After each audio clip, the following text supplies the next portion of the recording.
Grab your backpack and adjust your pillow, little thinkers. Are you ready? Today, we're going on a very special expedition. We're going to a quiet lane at the edge of the city to meet a friend who feels very alone. Once, in a place where the stars seemed to whisper, there stood a streetlight. He was a quiet light, standing all by himself at the very end of a cobblestone lane. While other lights were in busy parks, he was just there. The street was so quiet you could hear the crickets dreaming. Every night, our friend would click on with a soft buzz and wait. But the cars rarely came this way, and the people usually walked on the other side. Everyone passes, he whispered to the wind. The moon has the stars, the trees have the birds, but I just stand here. Am I just a piece of metal? Or am I something more? He felt like a star that had forgotten how to fly. Suddenly he heard a pitter-patter. A scruffy little dog with ears that flopped like pancakes trot into his light. The streetlight stood as tall as he could. "Hello!" he beamed, glowing his brightest.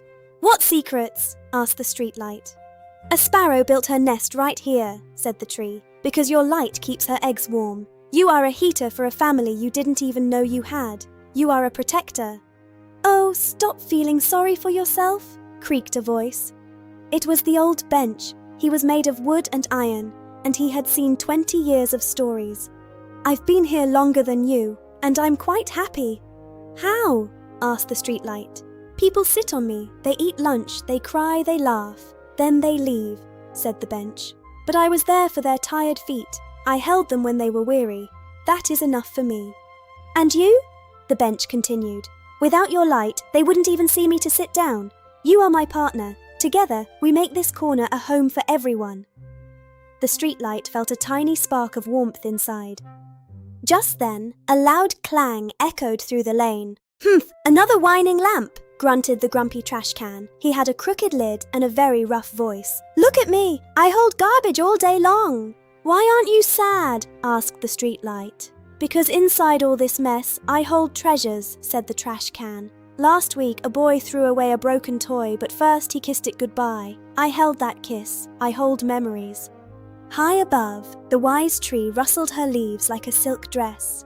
She had been standing in that lane for 100 years. "Little thinkers," she whispered to the wind. "Our light friend doesn't know the secrets of the night." "What secrets?" asked the streetlight. "A sparrow built her nest right here," said the tree, "because your light keeps her eggs warm. You are a heater for a family you didn't even know you had. You are a protector." "And remember the lost cat?" the tree continued. "She found her way home because you lit the corner. You were her lighthouse in the dark. You don't see your own reach, little light, but others do." A small pigeon landed on the streetlight's arm. "Thank you," she cooed softly. "Your light helped me find my baby when the moon was hidden. I never thanked you before." The streetlight felt his bulb grow pink with happiness. Shadow the cat came by every night. He used the light to catch moths for his midnight snack. "You're the best hunting partner," Shadow purred. The streetlight realized he was a part of everyone's night. Even the midnight mail carrier stopped. "Ah, the brightest light in the city," he muttered. "I couldn't finish my route without you." The streetlight felt like he was holding up the whole neighborhood with his glow. One night, a young artist sat on the bench. She sketched the quiet street, and in the very center, she drew our friendly streetlight. "You have such a beautiful glow," she whispered.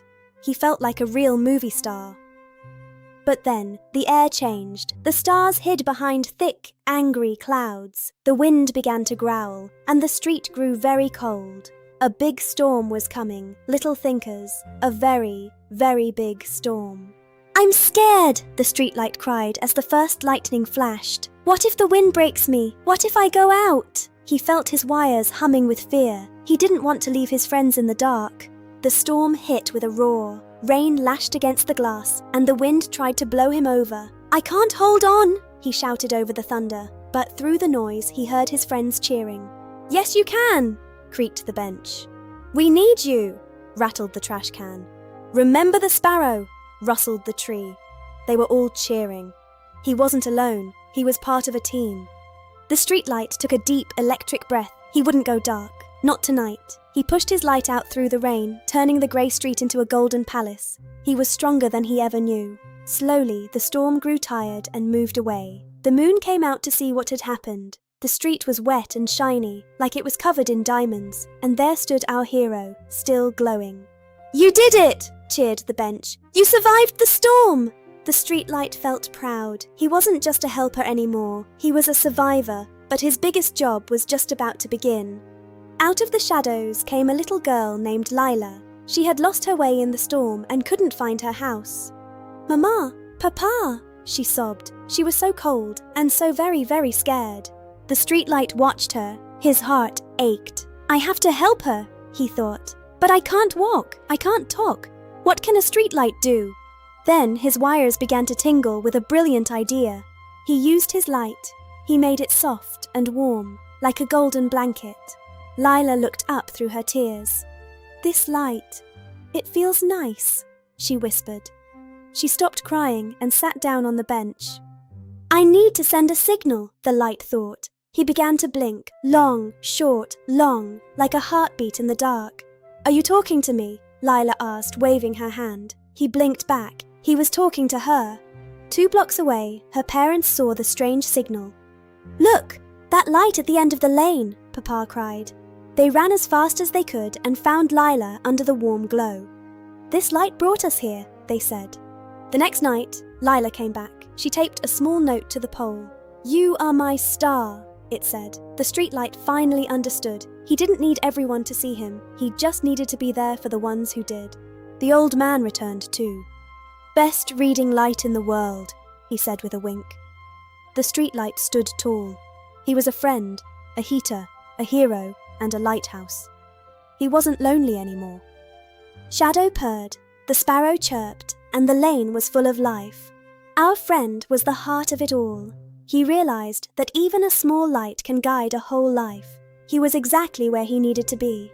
So remember, little thinkers, you might feel small, but your kindness is a light. Shine where you are. Someone out there is looking for you. You are more important than you could ever know. If you loved our story expedition, please subscribe and ring the bell to join us for our next Chiku Style adventure. We have so many more stories to discover together. Until next time, little thinkers, shine on.